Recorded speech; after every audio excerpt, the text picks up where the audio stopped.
It's wonderful to be here with you today, and I am so delighted to be able to be in conversation today with Kori Schake. I have followed her work and read her work and been a huge fan of her work for more than a decade now. In fact, Kori was a contributing writer at Foreign Policy magazine back when I first began my journalism career more than 10 years ago. So it really is my pleasure to talk with you today. Kori, I just want to highlight, in addition to her extensive publications and her role at the American Enterprise Institute, that she also has a distinguished career in government service. So she served in the State Department, the Department of Defense, and the White House National Security Council. And Kori, today we are talking about the U.S. under Trump and the direction of U.S. foreign policy and national security. And I want to start out by asking you to do a bit of a comparison between the first and the second Trump terms. Now, you and I both were in D.C. for all 4 years of his first term. I think we both know it quite well. What do you expect the key foreign and defense policy priorities of a second Trump administration to be? And how could this differ, or how does this differ from his first term?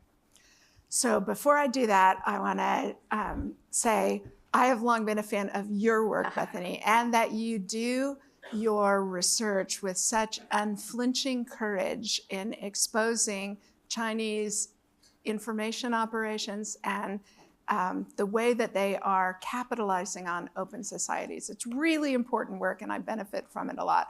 I also want to congratulate ASPI on the defense study, because I have to say, it is such a great metric of influence that your research is forcing the Prime Minister into a conversation about defense spending. I would be making money off of that if it was research done by my organization. So well done, my friends. Okay, to the question at hand, what are Trump's priorities?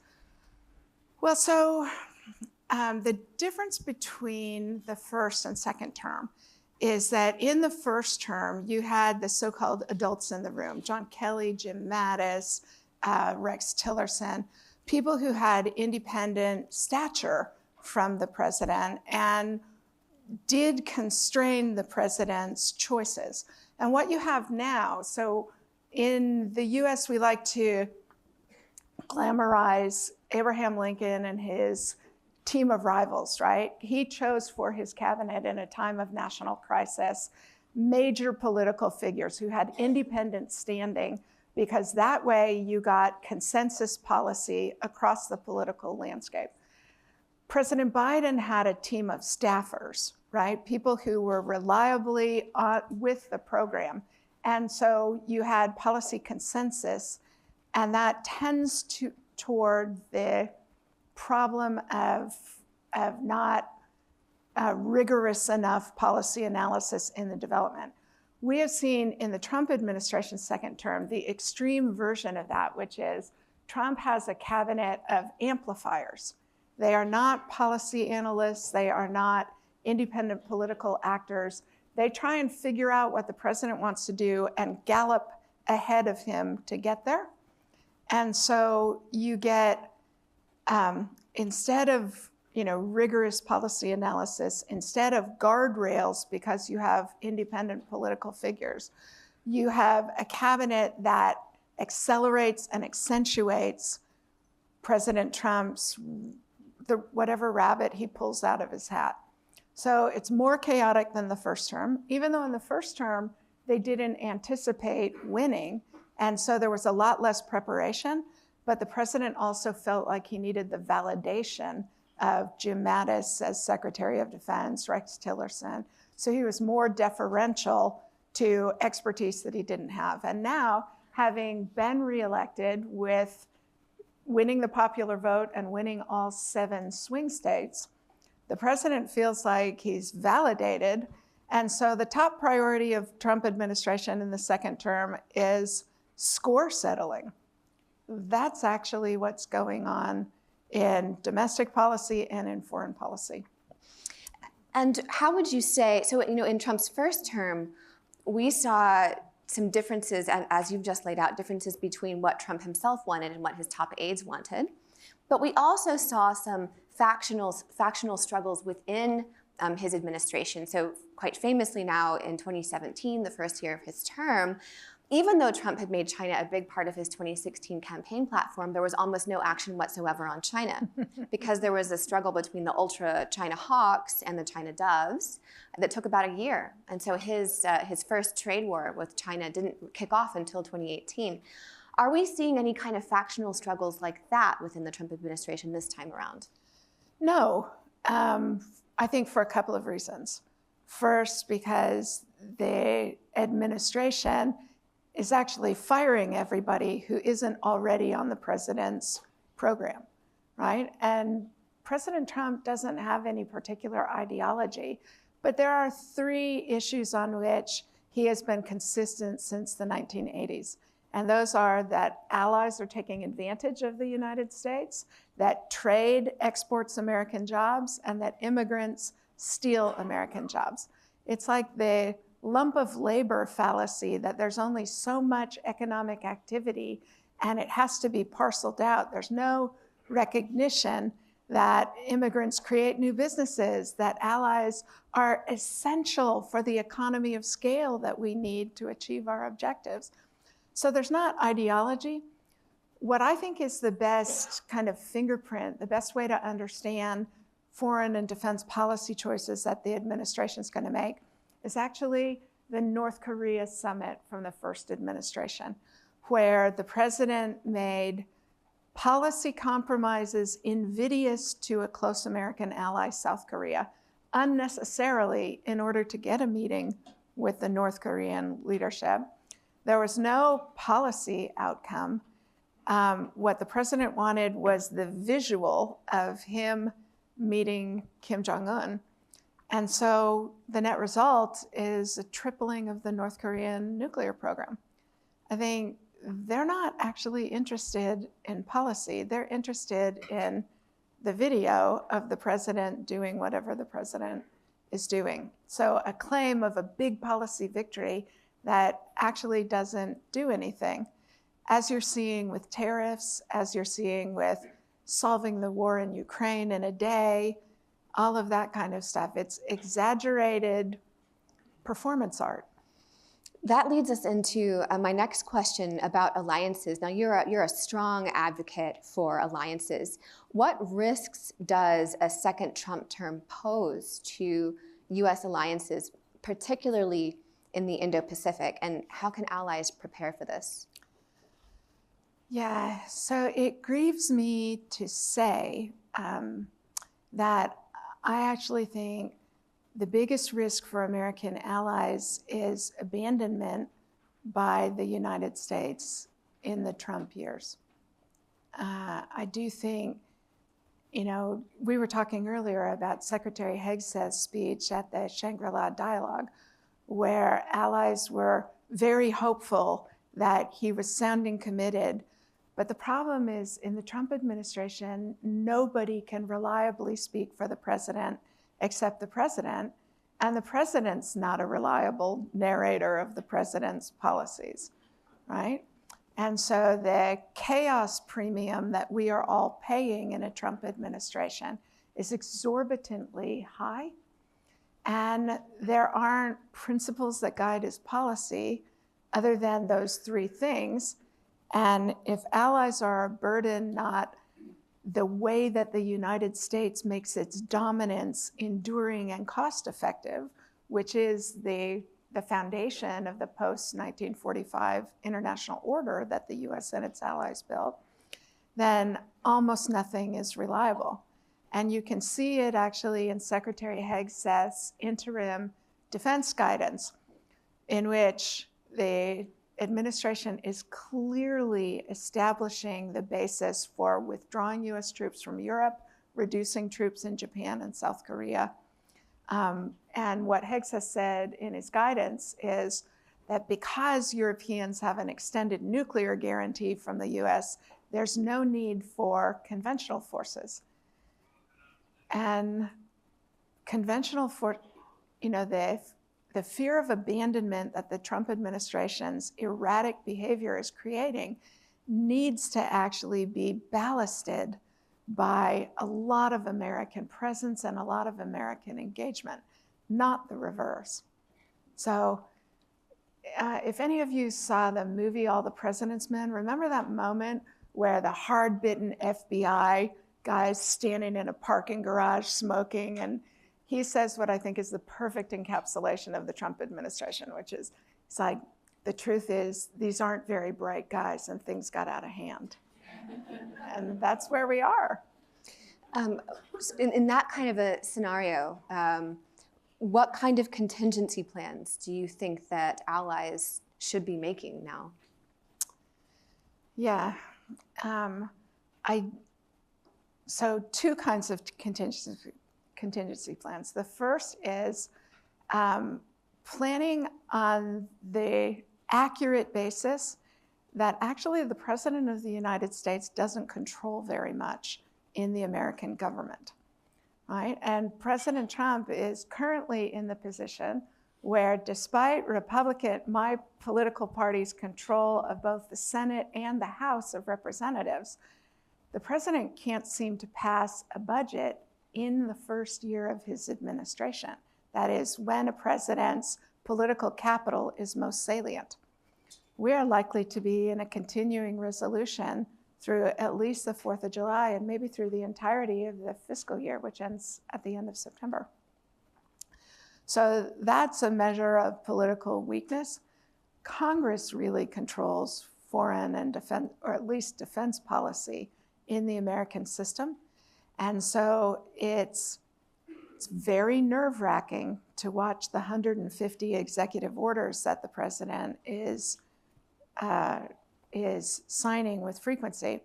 But Congress actually has to consent to the spending. Congress actually has to assert its constitutional authorities. And I think we begin to see the signs that the shock is wearing off, and the courts are beginning to be active, state governors are beginning to be active, and Congress begins to be active. And that's how the American system, as you very well know, is designed, which is you have to win the political argument. You can't just assert executive power. And are there steps that you would suggest? Oh, I'm sorry. That was the first, which is work the American political system, which is diffuse power and lots of power centers. And the second is cooperate and graduate, right? The cooperation among the liberal powers, as we are seeing it, as the United States disgracefully abandons its support for Ukraine, attempting to reestablish their sovereignty after the Russian invasion. Europeans are holding together, and Australia, Japan, South Korea, Taiwan are assisting that effort. And, you know, we have a tendency to overestimate American power and the essential nature of American involvement. I mean, the notion that the NATO allies, absent the United States, couldn't deter or defeat the Russian military is utterly false, right? Ukraine, a small, initially Soviet-style military, has fought the Russian military largely to a standstill across the last several years, with marginal help from the rest of us. The notion that Finland, France couldn't defeat the Russian military is us talking ourselves into incapacity, and we shouldn't do that. I want to talk a little bit about some of the sort of the specific, either sort of a continuance from the first Trump administration or specific instances of divergence in particular policies. And you and I had both already mentioned Iran as a prominent example. There's, I would even say that in some elements of China policy, the Trump administration is undoing some of its, some of what it lauded as its own accomplishments in the first term. What is kind of the impetus behind that, and how can allies kind of try to forge a path forward in those inconsistencies? So I do think he's repudiating the work on China in his first administration, also on Iran from the first administration. He's looking to accelerate policies of US retrenchment. And yet it's such a weird contradiction for me that the Trump administration talks about the US as an exhausted power, an economy that's struggling, and yet their policies are based on autarkic American power, right? As though, you know, the US could deploy an armored division to the Middle East without the ports of Antwerp and Hamburg, that you could save wounded American soldiers' lives without the hospital at Landstuhl, that you could project power across the Pacific without the fundamental assistance of Japan and other countries in the region, that you could get American military forces anywhere without preferential access to the Panama and Suez canals. I mean, this isn't four-dimensional chess in their strategy. It's not even checkers. They're just not thinking their way through the problem. And so the challenge for organizations like mine is to drive them to acknowledge those realities before they do generation-spanning damage. I want to pivot a little bit. Given your deep insight into the strengths and the fragilities in US civil-military relations, intelligence agencies, and the Department of State, for example, how resilient are America's national security institutions to another term of norm-breaking leadership? Yes, so truth in advertising. Bethany's doing me a favor because my history of American civil-military relations comes out in September. So this is a pitch slow and over the middle of the plate. Tell us the name so we can buy the book. What's the name? It's The State and the Soldier. And I'm actually not particularly worried about civil-military relations in the US, although I will acknowledge that the president and his cabinet are actually trying very hard to corrode or circumvent the chain of command. Right? They are appointing into civilian positions people who have been forced out of military service for insubordination. They are talking about the generals, you know, firing a bunch of senior commanders, all that kind of nonsense. But the institution itself is so strong and so disciplined that I don't even think Pete Hegseth at the helm for 4 years, I mean, what it will actually do is strengthen the military's inputs into the policy process because the secretary himself has so little knowledge and so little ability to hit the levers of power, right? I mean, for example, the president's budget that he has just proposed actually represents a $32 billion cut to the US defense budget top line. So the president's talking about $1 trillion budget. It's actually $32 billion less than the last budget that President Biden submitted. Senator McConnell, former minority leader in the Senate, Roger Wicker, the chairman of the Senate Armed Services Committee, have declared the president's budget dead on arrival. A major Republican senator, influential in the institution, has said that he doesn't think that a single Republican in the Senate will vote for cuts to defense spending. So the president's actually got to deliver Congress on this stuff, and he's not likely to, given the weakness of the defense secretary and the fact that the Pentagon's actually really good at playing this game. And so just as the Pentagon, the military is gonna find a way to enfeeble a lot of what the administration wants to do, I actually think the president's really aggressive assertion of executive powers are going to force the courts and force the Congress to inhibit executive power to a greater extent than the American system has heretofore had to clarify. I'm going to ask one more follow-up, and then I'm going to open to questions from the audience. So have those questions prepared. So to the question of a norm-breaking leadership, the appointment of Tulsi Gabbard to an important role, I think, has alarmed intelligence officials among U.S. allies. As it should. That is the right response to stimulus, as psychologists would say. Right? She is fundamentally unsound. She's a Putin supporter. She's a Bashar al-Assad supporter. She does not believe that Edward Snowden deserves to be under criminal indictment. I don't even know where you start with that.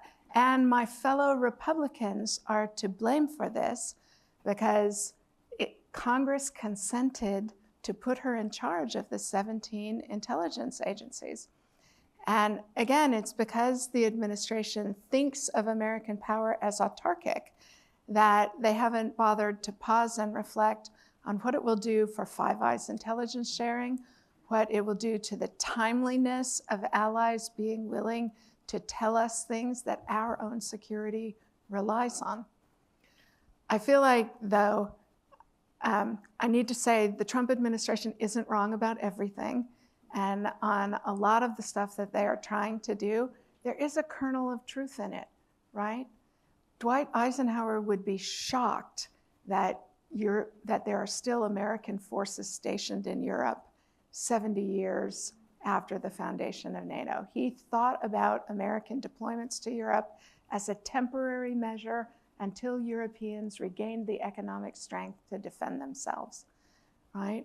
He's not wrong that allowing China into the global trading system without requiring China to play by the rules that all the rest of us play by has actually been damaging to the economies of open societies. And he's not wrong that immigration in an unfettered way is making a lot of Americans, even Americans who aren't racists or jerks, very nervous about the ability to regulate and control who's coming in the country.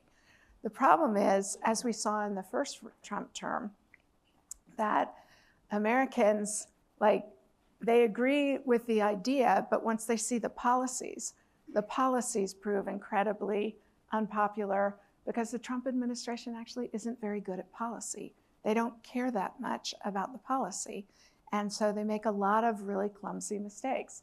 Some of you may have seen the videos that are bouncing around social media of suburban wine moms chasing immigration agents out of their neighborhoods when they come to arrest people.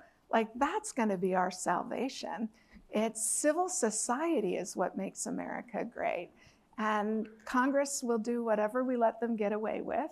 And presidents often tend to think they're smarter than everybody else until they get forced to capitulate to my mom saying, I don't like that, it makes me uncomfortable. Great, I'm so glad you added that point. I think that's incredibly important to know that they're often responding to real problems. Let's open it to questions now.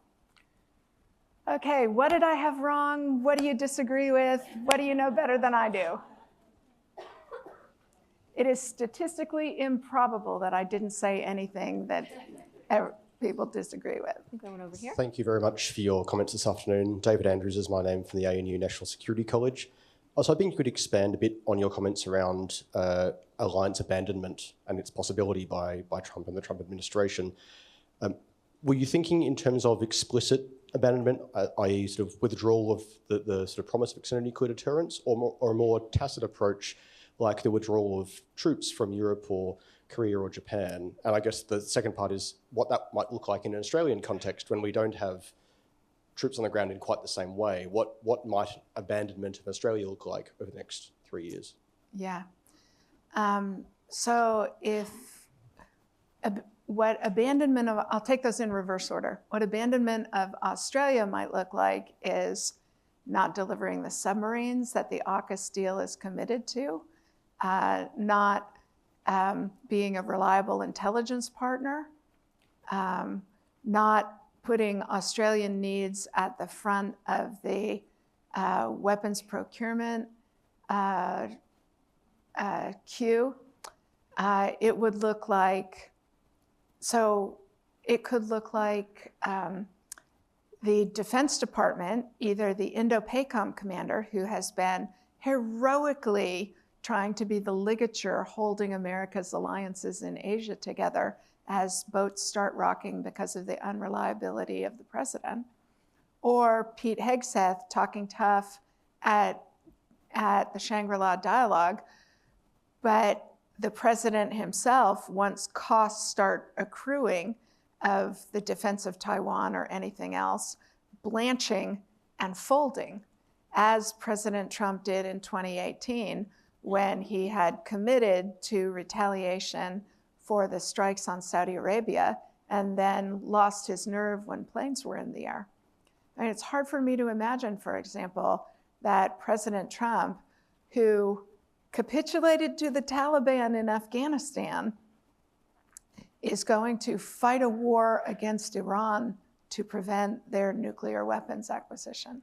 So I think the gap between the tough talk that makes the president feel important and the actuality of paying the sticker price of those policies, that gap is extraordinarily wide in the Trump administration. And we would be lucky if we get through these 4 years without markers getting called in. Oh, I'm sorry, the first part of your question. Yes, if I were the NATO Secretary General, no kidding, I would fake a heart attack and go into the hospital to delay the NATO summit, because I think the president's going to use that opportunity to be rude to some of our closest friends in the world and to announce the drawdown of American forces in Europe. I mean, you know, Theodore Roosevelt, President Roosevelt's daughter, Alice Roosevelt Longworth, famously said of her father that he wanted to be the baby at every christening, the bride at every wedding, and the corpse at every funeral. And I think that, that's where President Trump is. He wants to be the center of attention at all times and will do whatever it takes to be that center of attention. You know, and so he's going to want to be the newsmaker. Nobody can reliably speak for him. And weirdly, this is an administration that doesn't like our closest friends very much. Oh, but one more thing. I'm sorry, but it is actually relevant that when the Trump administration tried to withdraw troops from Japan, South Korea, and Europe in the first term, Congress denied the president the money to do that. So it's a reminder, actually, that the president's powers in the American system are relatively limited, and the other power centers can be activated to rein him in. Dominic Marr from the John Curtin Research Centre. I wanted to propose another hypothetical abandonment scenario and get your reaction to how likely it is and what we might be able to do to make it less likely. This would be a scenario where the US goes out on a limb in being very bolshy over Taiwan, drags us out on the limb with them, and then cuts a deal with China and leaves us hanging with all the repercussions to land not on the US. How likely do you think that kind of scenario is, and what can we do to make sure that that doesn't happen? Well, so as I heard the minister say earlier this morning, Australia is a sovereign country and so would be making its own decisions. So being dragged into... Yeah. So I think it unlikely that President Trump would initiate military conflict of a scale in Taiwan or anywhere else that would be a coalition war. And then once forces were engaged, back out of it. I actually think that would be so politically costly to him in a domestic context, right? I mean, look at how the president's reacting to Wall Street's sexiest new acronym, TACO, right? Like Trump always chickens out. The president's vituperative about that because He wants to look strong and, Gary Cooper, which is actually not who he is, right? Which is why the acronym is hurtful. I think the president likes military action that's limited and that's fire and forget. He's not going to be willing to go in for something more than that and then back out, I don't think. I think I have a lot of worries about a Trump administration, but my worry is more that he will talk a tough policy that he's unwilling to carry out, not that he will commence a costly policy and then fold.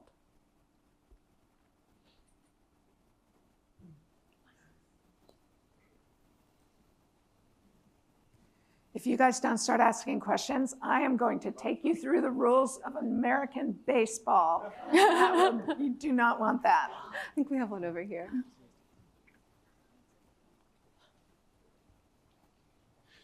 Thank you very much for a fascinating conversation. David Feeney from ASPI. I was wondering if I could invite you to do the modern equivalent of criminology and perhaps talk to us about what power dynamics we'll see behind Trump from characters like J.D. Vance, perhaps the Secretary for State, as they position themselves for the future. So I don't actually think anybody in the cabinet has particular influence on the president. I mean, if you look, for example, at Marco Rubio, how did he get so influential with the president? It was by actually repudiating everything he has stood for in his political career. And that's what got him his jobs. So it's not like anybody has, who has political influence on the president? Random dudes he plays a round of golf with that they pay for at his golf courses, and threats that the bond market is going to drive up American interest rates.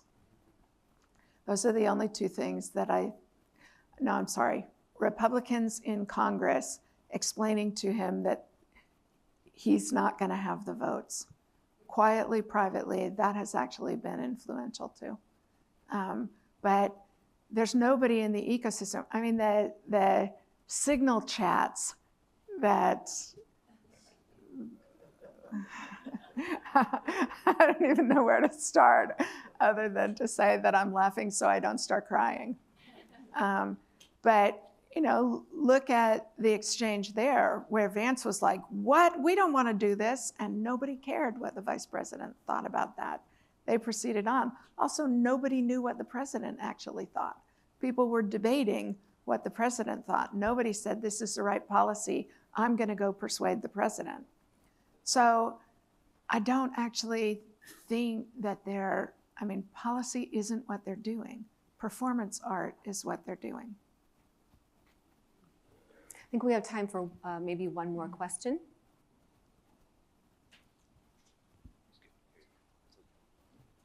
Hi, John Fruin from ASPI. You spoke to an enduring strength in the institution of the Department of Defence, but there's a view out there that in a second term he has come back to do damage to some of the institutions. So whether it's the intelligence community or the justice sector or any other range of institutions, do you think there is a real risk of damage being done to those institutions in an enduring way? So I worry about that a lot. But I am genuinely of the belief that you could fire the top 1,000 officers in the American military and still get great military guidance and choices. The institution is actually that robust. What set me writing the history that I wrote of civil-military relations was, it's such a mystery to me that for a nation founded in fear of a standing army, we now consider the American military a major bulwark of democracy in the US. And the reason for that is actually because of the professionalization and the culture of the institution.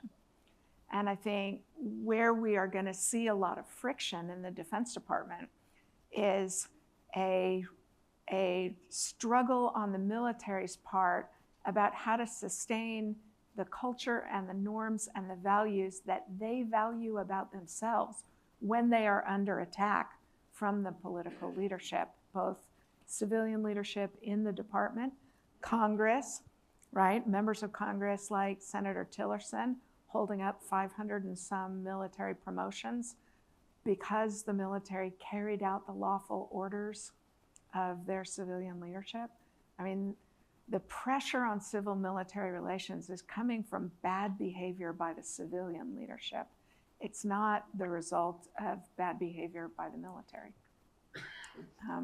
And so the point I try and make in the book is you will not long retain a military that isn't a political force, that isn't a Praetorian military, if you keep this amount of politicized pressure on them. But I think it would take a generation to ruin that in the military.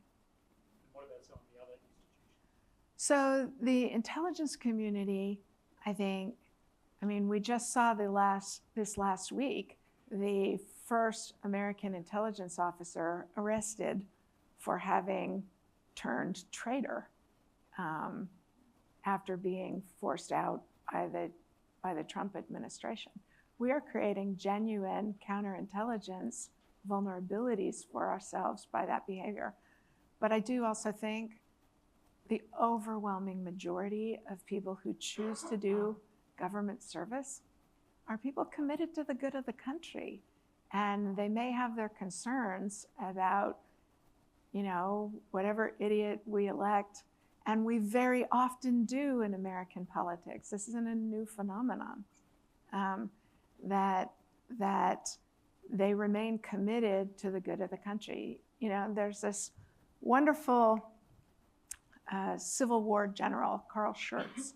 He was a political general. Grant wanted him fired, but he was delivering German Americans in huge numbers into Union military service.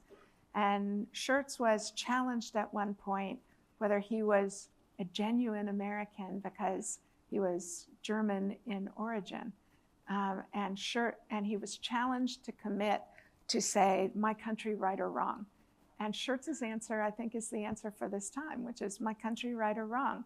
When right, to be kept right, and when wrong, to be put right.